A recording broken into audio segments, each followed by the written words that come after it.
आज होता नवरात्रीचा दुसरा दिवस आणि सकाळी सकाळी आम्ही निघालो होतो आमच्या गावामध्ये, कारण की आज मंगळवार होता आणि मंगळवारची देवीची आरती असते सकाळ सकाळी. तर आमच्या गावाकडे ना सकाळी सकाळी ना एवढं छान वातावरण झालं होतं आणि पावसाळ्यामध्ये आमचं गाव म्हणजे ना खूप देखणं स्वरूप दिसतं आमच्या गावाचं. म्हणजे डोंगरावरती ना खूप धुकं धुकं आलेलं असतं, सगळीकडे हिरवंगार असतं. तर आम्ही मंदिरामध्ये येऊन पोहोचलो आणि हे आमचे ना तुकाई मातेचं मंदिर आहे. इथं तुकाई मातेचं दर्शन घेतलं, त्यानंतर मंदिरामध्ये आले आणि इथं मग देवीचं दर्शन घेतलं. दर्शन घेतल्याच्या नंतर मग आरती वगैरे केली आणि त्यानंतर प्रसाद घेतला आणि परत मग घरी यायला निघालो. घरी येताना सुद्धा तसंच वातावरण होतं.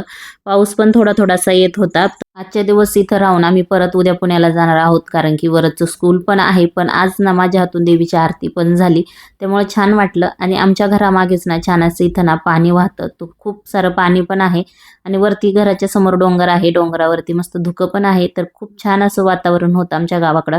आणि आम्हाला आज बाहेर जायचं होतं, त्यामुळे आम्ही निघालो. आणि आमच्या गावाकडं रस्ते एवढे भारी आहेत ना, का काही विचारूच नका. एवढा चिखल आहे ना आणि पाणी तर एवढं झालेलं असतं ना रस्त्याला की काही विचारूच नका. आणि इथं पावसामध्येच आम्ही बाहेर निघलो होतो एका कामासाठी. वरदला ना आजी काही खाली चालून देत नव्हती, कारण की चिखल खूप होता, म्हणून आजीने ना वरदला उचलून घेतलेलं होतं. तर आम्ही ज्या कामासाठी निघालो होतो ते आम्हाला जुन्नरला जायचं होतं आणि आम्ही मोठ्या गाडीमध्ये गेलो.